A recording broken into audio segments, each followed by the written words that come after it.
Eh bien, c'est à tous ces amis. Aujourd'hui, on se retrouve pour une nouvelle vidéo Actu OL aujourd'hui parce que il y a de l'actu aujourd'hui. J'attendais tout simplement l'officialisation de Tagliafico. Je vais réussir à le dire enfin, je l'espère maintenant. Tagliafico, voilà, c'est bon là j'ai réussi. J'avais beaucoup de mal à dire.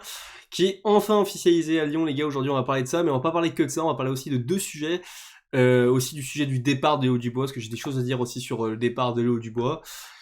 Et aussi, bon, avant aussi de continuer la vidéo, j'aimerais aussi, vous dire que je suis désolé si jamais le micro, il bug un petit peu. J'ai un problème dans mon logiciel, j'ai un logiciel de son normalement pour améliorer la qualité de mon micro, mais bon, je sais pas ce qu'il est aujourd'hui, il veut pas marcher avec mon logiciel de record.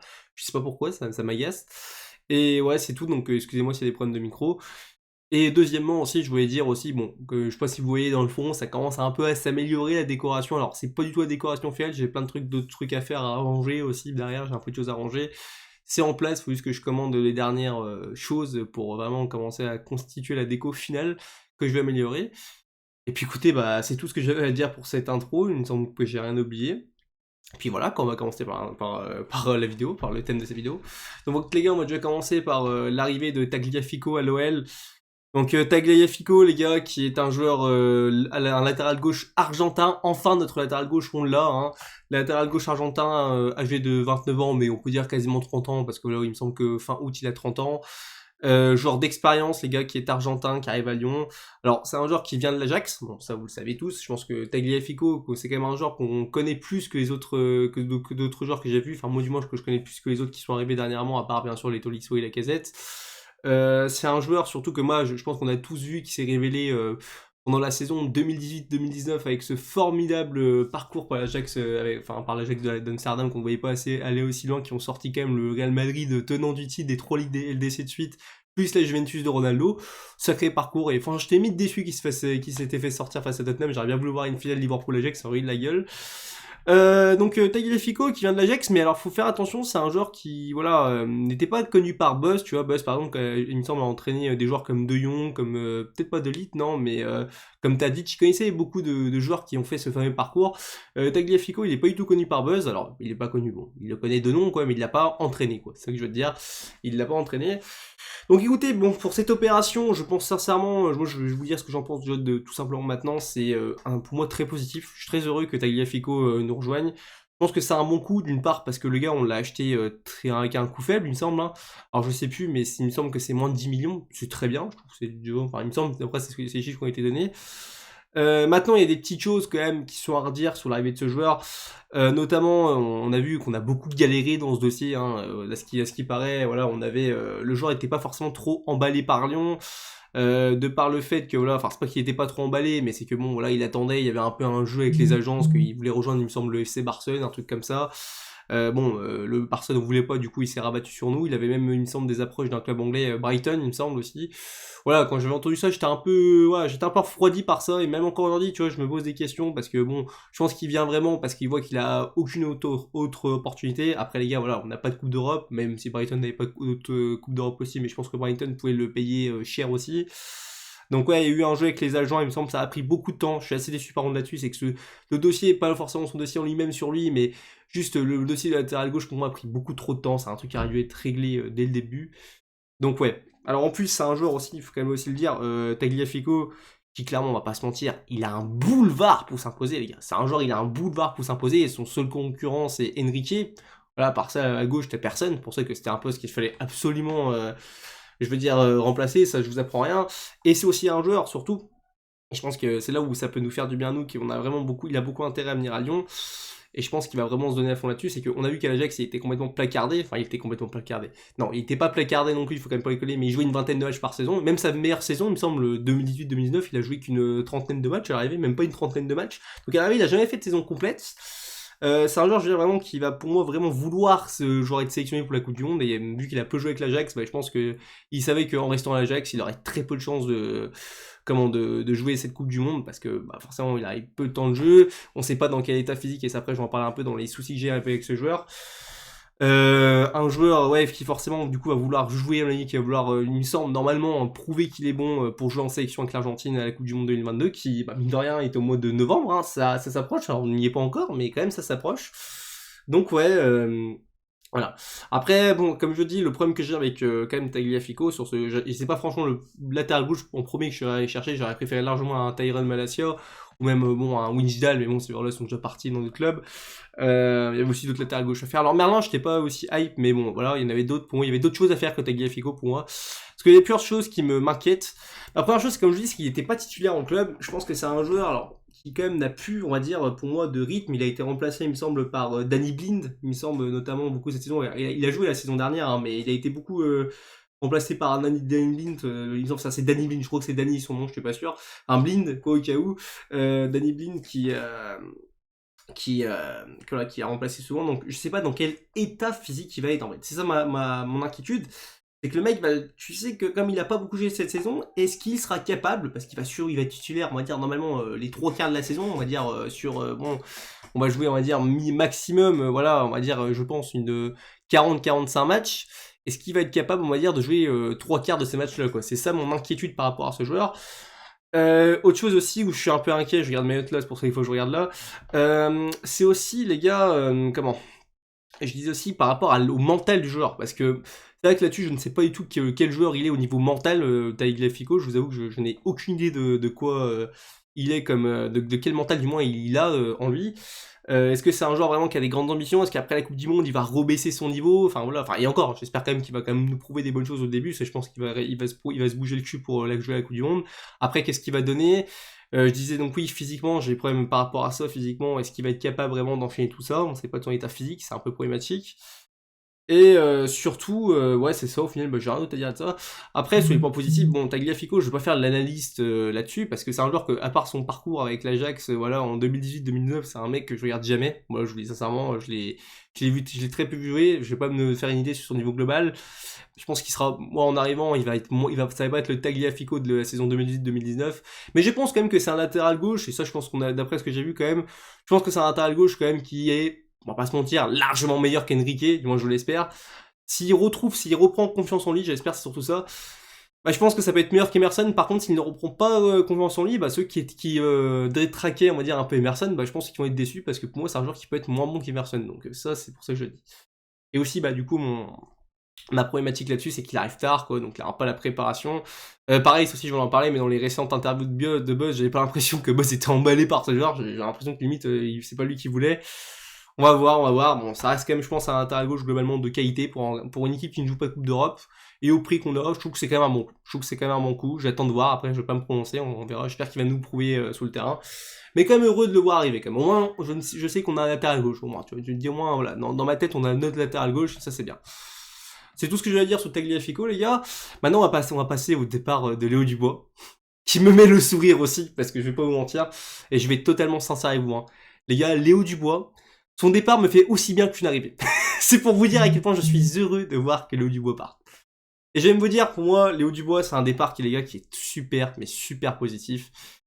Et je vais commencer avant même de parler de son état de jeu, de ce qu'il nous apportait sur le terrain, Léo Dubois, les gars. Je vais nous parler juste de son mental déjà. Les gars, Léo Dubois, pour ma part, c'était un mec qui avait un mauvais, et qui avait vraiment un énorme mauvais état d'esprit au club. C'est un mec, je trouve, qui était même un peu ce genre cancer au club. Pour moi, de toute façon, je vais vous dire, hein, au club, il y a 4 joueurs, notamment que je cite, que je voudrais qu'ils se cassent. C'est Léo Dubois, forcément, du coup, il est parti. Maintenant, il est parti, donc il n'y a plus que 3. C'est Aouar, qui j'espère vraiment va partir aussi. Hein. J'espère aussi qu'Aouar, parce que je pense que même pour lui comme pour nous, c'est bien qu'il parte. Je pense que même pour sa carrière. Le troisième serait, je sais que là, je vais me faire un peu plus, voilà, il y a beaucoup plus de débats sur ce joueur, mais moi, je vous dis, je comprends pas comment on peut défendre un mec comme ça. Mais c'est Toko Ekambi, je vous le dis, non seulement on peut avoir mieux en style de joueur, et en plus de ça, je trouve que son mental est pitoyable. Et Toko Ekambi se prend pour une star, alors ce qu'il n'est pas. Et en quatrième, bah c'est Thiago Mendes. Mais bon, Thiago Mendes, vu qu'il vient d'être prolongé, je pense qu'on va tous être d'accord. Ça m'étonnerait que mon club veuille le revendre juste derrière. Enfin, il voulait peut-être le vendre, mais bon, on va pas le revendre à mon avis juste derrière. C'est pour plus avoir une solution de sécurité parce qu'il peut jouer défenseur central, dépanné. Donc voilà. Bref, je reviens à Léo Dubois.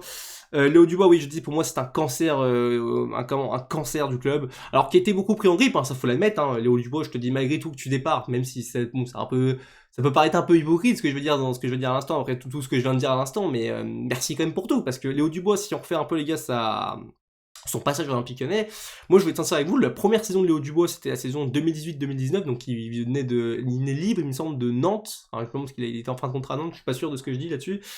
Je trouve qu'il avait fait une bonne saison, Léo Dubois. Je me rappelle, moi, surtout de Léo Dubois, c'est surtout ce match référence pour moi, Léo Dubois, c'était face au FC Barcelone, et encore, il joue même pas latéral droit, c'est pour te dire, donc son meilleur match, c'était même pas son poste de base. Quand, il me semble, on joue avec une défense à 3 face au Barça, on fait 0-0, alors c'est comme un match où on n'a pas gagné quand même, hein. Ce match référence, un match où on n'a pas gagné, donc c'est assez étrange. Bref, il avait fait un match, mais alors monstrueux, rappelez-vous, ceux qui avaient vu Lyon-Barça 0-0, un match énorme. Il avait été exceptionnel, il m'avait beaucoup impressionné. Et même, ils avaient sauvé plein de fois le cul, les gars, que ce soit en Ligue des Champions aussi. Face à Lille, il me semble, on perdait 2-1. Il marque le but égalisateur. Face au Shakhtar aussi, il me semble qu'il avait marqué. Léo Dubois, il a fait des bonnes choses sa première saison. Au final, là où je critique Léo Dubois, c'est après. C'est les saisons, voilà, à partir de la saison 2019. Voilà, où pour moi, il a complètement perdu son niveau. Il avait une qualité de centre, et c'est surtout ça pourquoi, moi, que je voyais vraiment chez lui, et que je voyais chez très peu de latéral aujourd'hui dans le monde, et c'est ça qui manque beaucoup latéraux pour moi, c'est la qualité de centre, et c'est une des plus importantes. Pour moi, qu'il avait quand il était chez nous la première saison, et encore, première saison, il était souvent en concurrence avec Raphaël, il n'était pas titulaire indiscutable. C'est quand il a commencé à vraiment être titulaire indiscutable que là, ça a commencé à être plus compliqué. Et là, Léo Dubois, les gars, ouais, après, il a perdu totalement sa qualité de centre. Il a plein de choses qu'il a fait qui, en plus, m'ont pas plu. Je reviens un peu, là, je parle de son niveau de jeu, tu vois. Mais après voilà, c'est un joueur, je trouve que même défensivement, il était catastrophique. Il y a des matchs, vraiment, il m'a rendu fou, Léo Dubois. Voilà, que ce soit en qualité de centre, dans ce qu'il a porté, physiquement, pareil, c'est un joueur qui, physiquement, les gars, mais il faut quand même l'admettre, les gars. Même si ceux qui le défendent, je peux comprendre que certains veulent le défendre des fois. Enfin, non, en fait, des fois, j'arrive plus à comprendre ceux qui le défendent. Mais je pouvais comprendre que certaines personnes le défendaient sur certains points qui étaient trop pris en grippe. C'est vrai que il n'y avait pas que lui qui était fautif non plus, il fallait quand même pas non plus déconner. Mais les gars, Léo Dubois, défensivement, c'était catastrophique. Le mec était en retard physiquement. Au bout de 30 minutes, t'as l'impression qu'il avait déjà, il en pouvait plus, il était déjà à sec. Sa qualité de centre était catastrophique, il apportait rien offensivement ni défensivement, il était nul, franchement. Voilà. Pour moi, et surtout là, cette saison, les deux dernières saisons, c'était terrible. Voilà. Pour moi, on a perdu notamment le titre par rapport à des fois à ses conneries, même s'il nous a sauvé aussi une chute. Si sur ce match, je vais dire où je l'ai un peu remercié, il a fait un match de merde la saison dernière, pas cette saison-là, qui vient de se dérouler, mais la saison d'avant. C'est quand on gagne face à Bordeaux, on fait 1-1 et on marque le dernier but, on gagne 2-1. C'est tout. Sinon, Léo Dubois, les gars, c'est trop peu, il nous a montré trop peu de choses, c'est un mec en plus qui pour moi vraiment est une fraude, ce genre-là il est défendu à tort et à travers, alors que pour moi c'est une fraude, le mec il est sélectionné en équipe de France, mais les gars, il y a tellement peu de joueurs, latéral droit français qui sont performants que forcément il a été sélectionné parce qu'il n'y avait que lui entre guillemets, mais voilà, je veux dire par exemple un mec à l'époque comme Bakary Sagna, mais les gars, il mange Léo Dubois sur tous les compartiments. Sur tous les compartiments, Bakary Sagna mangeait Léo Dubois. Et encore, même aujourd'hui, hein, je préfère avoir Pavard pour vous dire que Léo Dubois, c'est pour vous dire quand même. Même si en équipe de France, il faut quand même lui reconnaître un petit peu qu'il se bougeait un peu plus le cul qu'à Lyon. Parce qu'à la fin, pareil, à Lyon, ces dernières saisons, il n'en avait plus rien à foutre. Parlons français, il n'en avait plus rien à foutre. Il nous respectait pas avec son chute là quand il fait contre Porto. Oh les gars, à un moment donné, ces genres de mecs là, je dis, il faut que les gens vous compreniez ça. Après, je respecte la vie de chacun, hein, mais il faut que vous compreniez que pour déjà mettre une équipe, pour construire une équipe qui est compétitive, voilà, une équipe qui est compétitive pour construire un projet sportif, il faut des mecs qui soient 100% concernés et qui adhèrent aux idées aux idées du club. Ce que ne faisait pas Léo Dubois. Léo Dubois, il en avait rien à foutre. Il s'en foutait de nous à la fin. Et ce qui me fait rigoler quand même, c'est que ce mec-là quand même va à Galatasaray, oui, parce que il y a un truc quand même qui me déçoit quand même en fait, dans son départ quand même, j'avoue. C'est même pas lui en fait en soi. C'est le prix où on le vend. Tu vois, je suis un peu déçu de le vendre que 3 millions. Tu vois, je pensais vraiment je suis sincère, hein, je pensais vraiment qu'on pouvait le vendre 15 millions parce que moi, si t'arrives à vendre Maxwell Cornet, j'étais combien, 18 millions ou 20 millions, je sais plus. Bah, je vais pas vous mentir que Léo Dubois, dans ce cas-là, je pense qu'on aurait pu le vendre beaucoup plus cher parce que c'est un joueur quand même qui, juste le fait d'avoir sur son CV international français, j'arrive plus à le parler, c'est moi, international français, voilà, bah je pense que ça pouvait lui rajouter une bonne dizaine de millions. Assez déçu, voilà, du prix qu'on l'a vendu. Je pense qu'on aurait vraiment on aurait vraiment pu, pardon, le vendre un peu plus, mais bon, malheureusement, voilà, c'est déjà bien, je veux dire, qu'il soit parti, voilà, moi je pense que le plus important c'est qu'il parte, on peut pas non plus trop demander trop, un Picanet c'est compliqué de faire des choses parfaites, mais bon, satisfait comme de son départ, je vais pas mentir, voilà, après je sais qu'il y en a certains qui vont le défendre, qui vont dire, oui, il est très pris en grippe et tout, vous aviez un problème sur lui, mais bon, voilà, donnez-moi juste des bons matchs qu'il a fait cette saison, voilà, et même la saison dernière, voilà, juste, vous allez voir, ça se compte même pas sur les doigts d'une main, pour te dire. Bref, si je voulais peut-être dire un truc, oui, donc je voulais revenir vite fait sur sur le club qui rejoint Galatasaray. Ça va être marrant, j'espère pour lui qu'il va pas faire ça, hein. Je vous le dis, j'espère pour lui qu'il va pas faire ça, parce que lui, je vous le dis sincèrement, hein, la Turquie c'est pas comme nous à Lyon, hein. Nous on est gentils à Lyon, tu vois, là-bas eux ils en ont rien à foutre, s'il fait un truc comme ça, il va se faire pourrir, donc voilà, on verra bien ce qu'il donne, là-bas. Je souhaite pour lui vraiment qu'il se tienne à carreau, parce qu'à mon avis, les supporters turcs, à mon avis, je sais pas comment on appelle les supporters de Galatasaray, je suis désolé, ils laisseront pas passer ça. Voilà, on s'est bien d'accord. Bref, j'ai rien d'autre à vous dire, sinon à part ça, voilà, j'ai parlé de l'arrivée de Tagliafico, là, que je suis content qu'il soit là, je suis content aussi du départ de Dubois. Écoutez, bah, Qu'est-ce que j'ai d'autre à vous dire? Bah écoutez, je vais essayer de vous faire une vidéo, à mon avis, enfin, parce que ça fait un petit moment que je l'ai pas faite, que je devais la faire, mais bon, j'attendais l'officialisation de notre recrue notre recrue argentine à gauche, parce que là, ça faisait un petit moment qu'on en parlait, et je voulais vraiment sortir cette vidéo, mais bon, ça a pris un peu de temps à s'officialiser. On se retrouve les gars pour la semaine prochaine pour une nouvelle vidéo, voilà, notamment mercredi, je vais essayer de faire une vidéo. À part ça, écoutez, bon, n'hésitez pas à lâcher votre avis en commentaire. Qu'est-ce que vous espérez de l'arrivée de Tagliafico? Mais j'arrive jamais à dire son nom, c'est un truc de fou. Tagliafico, voilà, Fico, voilà, je vais réussir à le dire. Qu'est-ce que vous en pensez? Qu'est-ce que vous pensez aussi du départ de Haut Dubois? Est-ce qu'il va vous manquer? Est-ce que voilà, vous êtes content de le voir partir comme moi? Allez, exprimez-vous en commentaire, c'est ça le plus important, c'est ça qui m'intéresse le plus voilà, sur YouTube, c'est ça, c'est de partager votre avis. N'hésitez pas aussi, si vous voulez pas mettre de commentaires, de donner soit en pouce rouge, soit en pouce, enfin, soit en pouce rouge comme ça, soit en pouce bleu, voilà, ou positif, je sais plus comment on appelle ça. Puis t'appelles ça comme tu veux. Et puis voilà quoi les gars, on se retrouve pour une nouvelle vidéo prochainement, je sais pas quand exactement, je vais essayer de la faire mercredi, j'espère, la semaine prochaine. Et puis voilà, allez, salut à tous les amis, et surtout n'oubliez pas une chose, allez l'OM. Allez les amis, à plus.